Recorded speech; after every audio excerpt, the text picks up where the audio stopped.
এর আগের ভিডিওতে তো আপনাদের দেখিয়েছি যে দই বড়াগুলো সব ভেজে নিয়েছিলাম, তারপরে একটা গামলার মধ্যে জলে এরকম ভিজিয়ে রেখেছিলাম। দেখুন দই বড়াগুলো বেশ সুন্দর জলে ভিজে একদম নরম হয়ে গেছে। এবার একে একে জল থেকে ছেঁকে চেপে চেপে ছেঁকে তুলে নিচ্ছি। তারপরে কিন্তু এখন দইটাকে আমি রেডি করব। এখানে পরিমাণ মতন একটা বড় কন্টেনারে দই নিয়ে নিয়েছি, আর দিয়ে দিলাম একটু স্বাদ মতন বিট নুন, আর পরিমাণ মতন চিনি দিয়ে দিলাম, একটু টকটক মিষ্টি মিষ্টি হবে। আর একটু জল দিয়েছি এর মধ্যে 1 কাপ মতন, দিয়ে ভালো করে ফেটিয়ে নিয়েছি দইটাকে। এখানে দেখুন চাটনি, দই বড়া, ঝুড়ি ভাজা সব রেডি করে নিয়েছি। তার মধ্যে আমার ছেলে এসে খুব বিরক্ত করছে, ওর নাকি খিদে পেয়ে গেছে। তো দই বড়াটা ওর জন্য একটু 4টে রেডি করে দিচ্ছি আর কি। একটা প্লেটে 4টে দই বড়া নিলাম, আর ওপর থেকে দই দিয়ে দিলাম।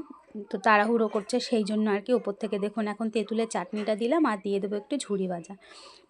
বেদানা থাকলে বেশ ভালো হতো, তো বেদানাটা নেই। তো যাই হোক, ওকে ওদিকে দিয়ে দিয়েছি, ওদিকে খাচ্ছে। এখন সব দই বড়াগুলো রেডি করে নিচ্ছি।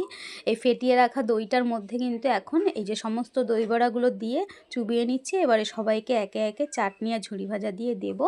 তো ভিডিওটা কেমন লাগলো অবশ্যই জানাবেন।